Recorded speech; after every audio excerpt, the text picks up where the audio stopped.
système multi-agent. C'est un travail qui se situe sur la partie système multi-agent, dont les sujets et la conception et la réalisation d'un système de vente aux enchères. Nous tenons à signaler que c'est un travail qui est un flux collaboratif des trois apprenants. Je tiens à présenter M. Kong, M. Rassi et moi-même qui vous parle, M. Yéro. Comme sommaire du travail, le travail est subdivisé en 4 parties, hormis l'introduction et la conclusion. Nous allons présenter l'énoncé du problème, l'analyse du problème, la conception ainsi que l'implémentation. C'est un travail qui se situe sur la vente aux enchères.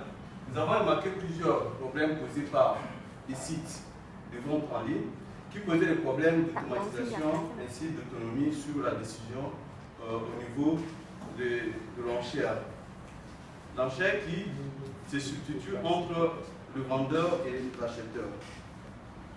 Ceci a posé un problème de non-satisfaction entre les vendeurs et les acheteurs. Le but du vendeur étant toujours d'obtenir le plus haut prix et l'acheteur qui a aussi un objectif de toujours obtenir un prix qui est plus bas que possible. L'idée ici, qui est pour nous une solution posée à ce problème, est de concevoir un système de vente aux enchères dans lequel les négociations se déroulent selon un protocole emblé. En se basant sur des agents de la plateforme JAD, ces derniers permettent de chercher un produit que le client désire et de négocier, c'est-à-dire faire des propositions de prix avec différentes stratégies, de manière automatique et de signaler aux gagnants lorsque l'enchère est achevée. En ce qui consiste l'analyse du problème, nous avons attaqué notre problème sous 2 aspects. Nous avons proposé un modèle de rôle ainsi que l'architecture globale de notre système. Donc, comme venait de dire mon collègue, le travail, c'est un travail collectif. Donc, chacun va présenter une partie. Donc, concernant, je vais essayer de présenter le modèle des rôles.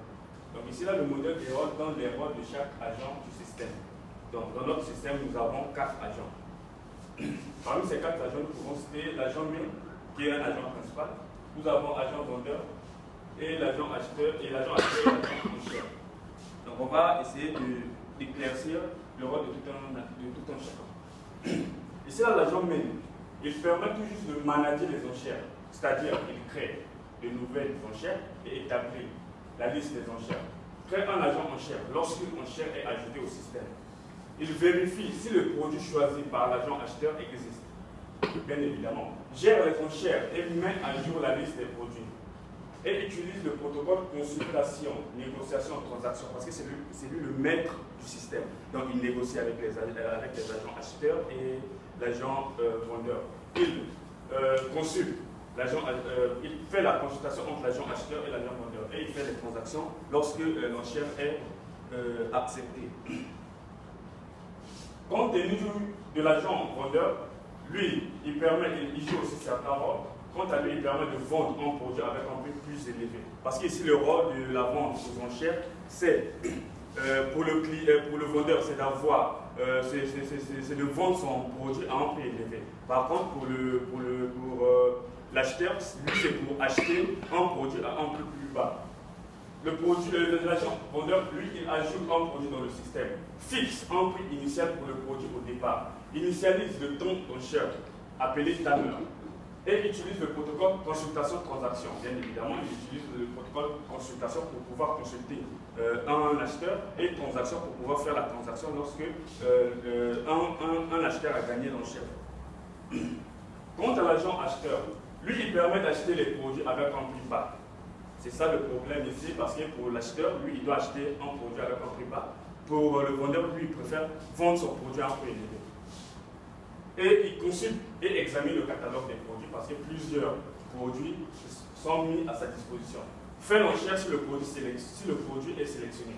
Propose un prix supérieur que le prix actuel du produit. Parce que ici, là, c'est une concurrence. il y a plusieurs acheteurs, et l'acheteur qui a choisi le produit avec un prix élevé, c'est lui qui gagne le produit. Valide l'achat du produit, achète les produits. Le prix du produit est préférable pour l'acheteur et utilise le protocole consultation, transaction, négociation. Agent enchère. Quant à l'agent enchère, lui, il permet de gérer l'enchère et transmet les messages pour le vendeur et l'acheteur. Initie l'enchère avec le prix et le délai de l'enchère proposé par le vendeur. Vérifie si le produit choisi par l'acheteur correspond au produit soumis par le vendeur en envoyant une requête au main agent qui va consulter la BD qui est la base de données. Agent enchère toujours, donc il a plusieurs rôles. Il annonce une nouvelle proposition de prix supérieur au dernier prix, diffuse à tous les acheteurs le nouveau montant actuel et à l'agent seller. L'agent seller, c'est l'agent vendeur. Compose et compare plutôt les prix des participants, c'est lui qui a soumis le prix le plus élevé, l'enchère est accordée à lui. Donc, bien évidemment, c'est une concurrence, comme je viens de le dire en amont. Et utilise le protocole consultation, transaction, négociation. Concernant notre travail, nous nous sommes basés sur un modèle d'architecture client-serveur.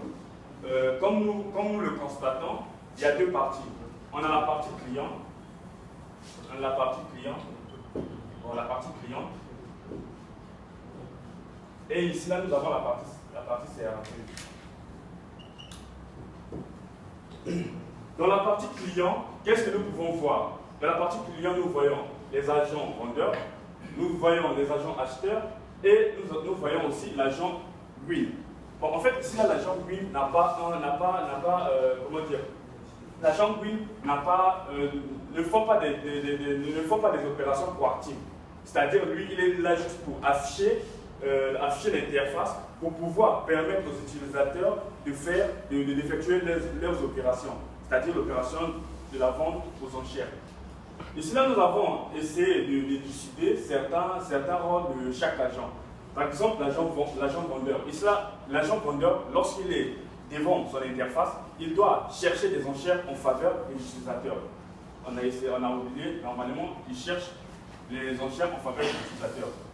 Le win, lui, il fait quoi? Il interagit avec l'utilisateur, c'est-à-dire qu'il affiche une interface à l'utilisateur pour pouvoir lui faciliter à faire certaines opérations. Agent win interagit avec d'autres agents selon les demandes de l'utilisateur. L'agent acheteur, il négocie selon le protocole anglais, comme venait de dire mon collègue.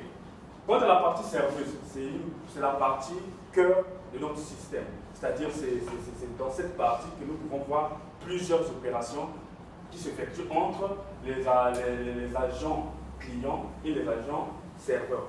Donc ici là, nous avons dans la partie serveuse, nous pouvons constater, nous pouvons voir deux agents qui ne sont autres que les agents main et les agents enchères.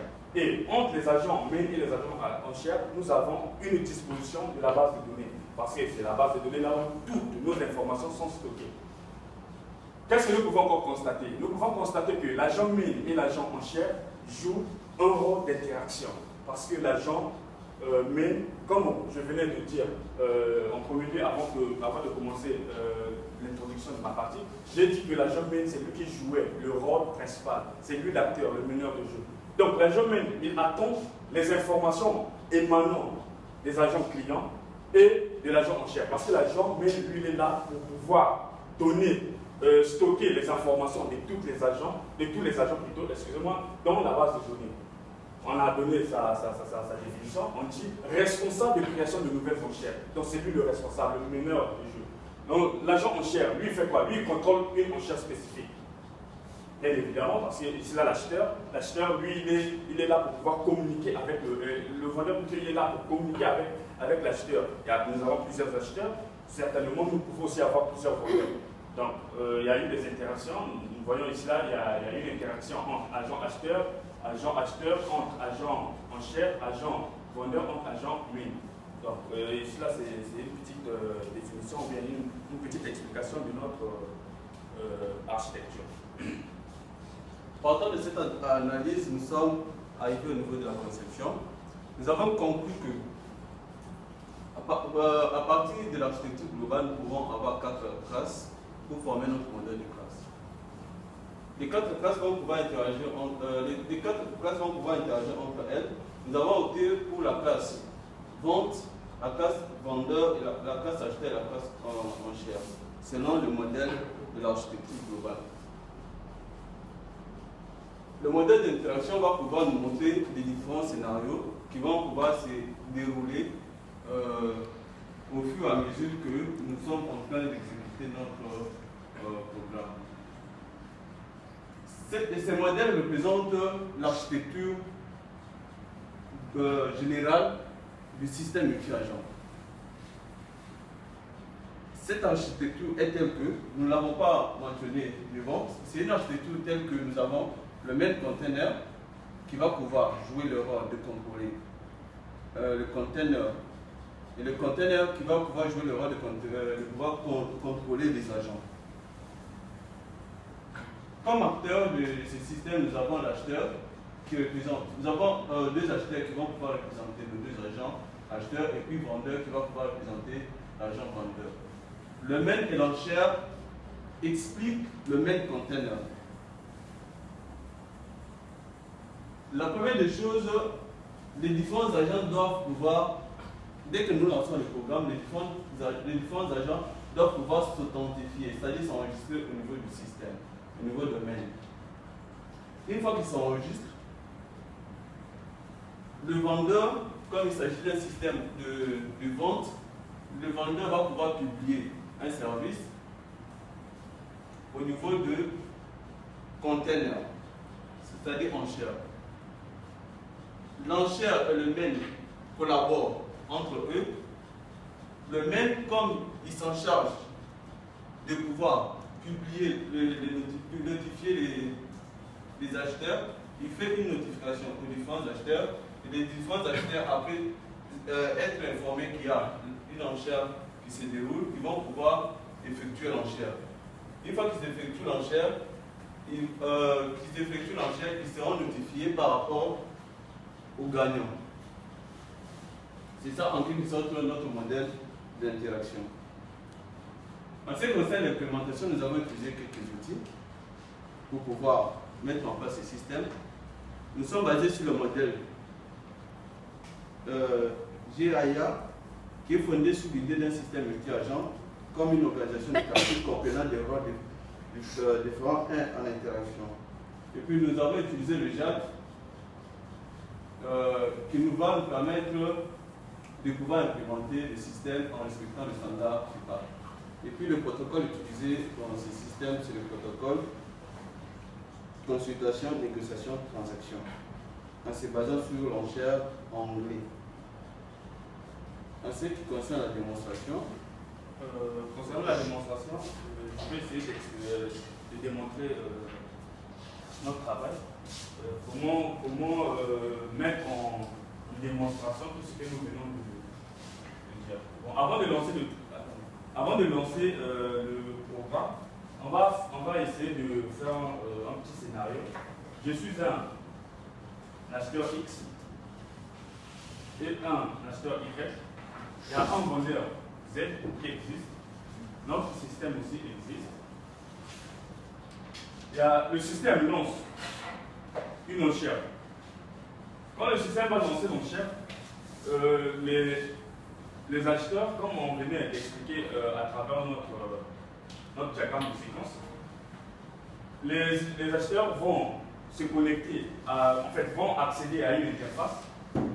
Cette interface va leur permettre d'effectuer certaines opérations. C'est-à-dire, il y a un acheteur X qui existe, il y a un acheteur Y qui existe. L'acheteur X accède à une interface. Dans cette interface, et sur cette interface, il y a certaines informations qu'il doit remplir. Parmi ces informations, bon,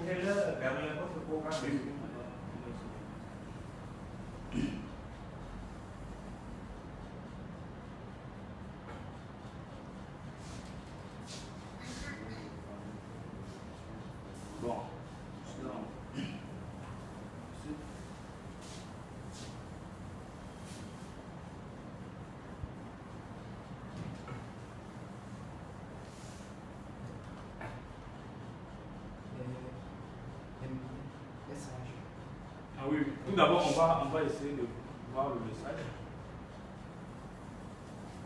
Le message que le système nous envoie.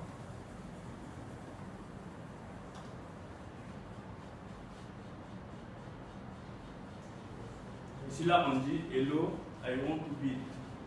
Donc, ici, là, c'est juste un message pour dire qu'il y a la plateforme qui est lancée. C'est qui le dit là? Pardon? Qui a dit cette phrase?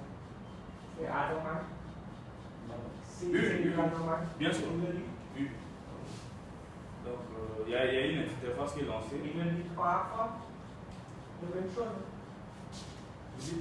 Il a dit 3 fois la même chose. Non, on a 3 acheteurs. Il envoie le message à 3 acheteurs.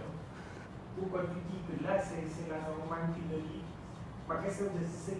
Je n'ai pas compris. Je n'ai pas compris la question. Okay. Donc, le message est envoyé à 3 agents, parce que nous avons 3 agents acheteurs. Donc,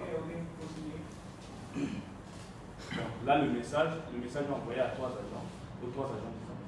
Donc, nous avons l'agent acheteur bidder 1, nous avons agent acheteur bidder 2, nous avons agent acheteur bidder 3, et nous avons ici là, on a préféré créer un seul agent vendeur. Donc, nous avons un seul agent vendeur. Donc, comme on venait de dire, c'est l'agent vendeur qui doit pouvoir effectuer une enchère. Donc, il va ajouter le produit. Il ajoute le produit. Par exemple, il peut dire Samsung Note 3. Le 7. Pardon? Il faut le Samsung Note 7, c'est à la mode. Quel Samsung? Le 7. J7. Oui. J7. Mais maintenant, on n'a pas Samsung Note 7. Concernant le prix, je mets 7 millions. 7 millions. La nouvelle, c'est Samsung Note 5. Ici, le mini step, c'est juste le pas. C'est le pas. On met à 80. Le prix là, c'est le prix initial. Oui, oui. Et donc, ici, là, on met la description.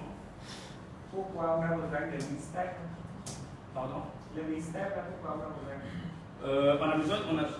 On a besoin du mystère, c'est pour pouvoir faciliter, pour pouvoir donner une vision aux acheteurs et pour pouvoir dévancer d'autres acheteurs. C'est-à-dire le pas, ça doit commencer à partir de 80.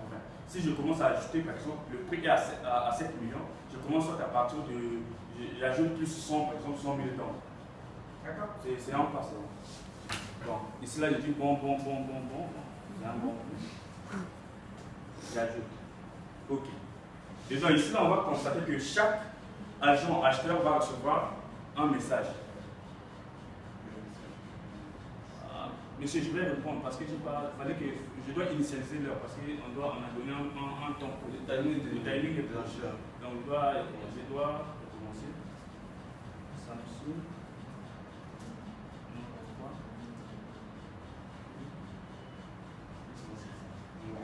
Bon, 800 $.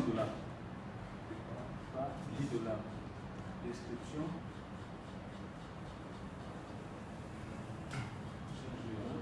Bon, le temps, ici là, on a 3 heures. Chez moi, il est 3h37. C'est l'heure de mon pays. Il est 3h37. Je vais ajouter, par exemple, ici là, 3h. Je mets 40. Je mets 1 minute.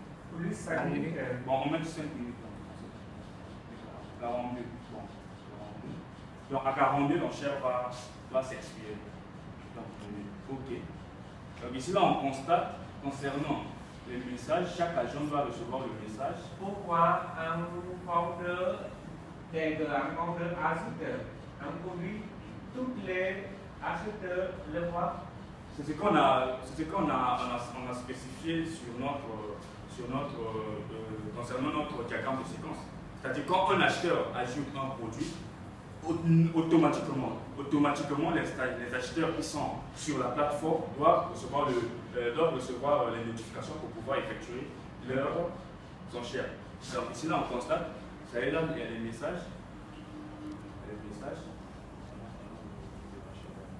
Donc on va maintenant effectuer l'enchère. Go enchère, donc on va effectuer l'enchère. Tiens, le vidéo, un acheteur 1 reçoit l'enchère Samsung, donc j'effectue mon enchère. Donc je clique, je choisis, comme on a dit sur le premier, ça, je Donc ici là, pour l'acheteur 1, on doit lui donner un prix par exemple 820. L'heure, ça doit s'expirer quand à quelle heure? À 48. À 3h48. Donc on effectue. Donc il peut effectuer plusieurs recherches. Le bideur 2, 1 820, 2 870. J'ai choisi. Ici là, en fait, ça va signaler au bideur 2 que là, il y a un acheteur qui a déjà effectué une enchère. Son enchère c'est à 820. Donc ici là, l'enchère, j'effectue, le pas c'est 10. 870. Ok. Dernier. Le bideur 3. Bideur 3, je choisis. Bideur 3.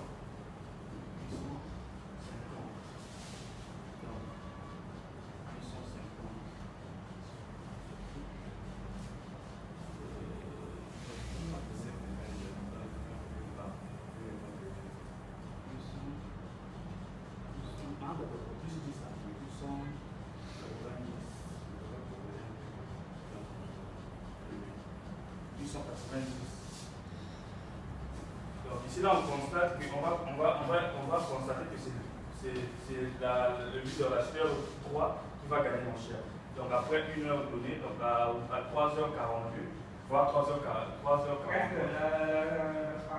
Le troisième acheteur peut enchaîner le deuxième produit. Non, le deuxième produit, on a dit oui. Non, après l'heure. Vu l'heure, il ne peut plus. L'enchère est annulée déjà. Parce que si on essaie de faire le deuxième produit. Le deuxième produit pour le final. Oui, le temps. Le timing est annulé. Il ne peut pas. Et on a dit 60. Encore 8 minutes. 8 minutes, d'accord. Il ne peut pas, l'enchère est finie. Parce qu'on a dépassé l'heure. Le produit. Oui. Il y a un timing donné. Il ne peut plus effectuer une enchère. Et pour ce qui est déjà fini, pourquoi vous avez besoin d'afficher toujours là? L'enchère finie. L'enchère qui est finie. Bon, en fait. Monsieur, toutes ces valeurs vont rester parce que normalement on devait relancer le système. Normalement on devait relancer le système pour permettre que cette offre. Donc ce sont des offres qui sont faites au même moment. Donc jusque là on attend l'heure à laquelle On a une minute. Et là on peut constater le système en train d'envoyer les messages aux trois agents. Là, c'est le c'est pas le 42 déjà. Et un Non, monsieur, on a l'impression qu'il y a des secondes aussi. Il prend en compte les secondes et les millisecondes. Non, voilà. Parce que si il y aura un moment, on va nous signaler que non, c'est le bideur 3 qui va toujours dans 53 secondes. Parce que ça prend en compte les millisecondes, les secondes.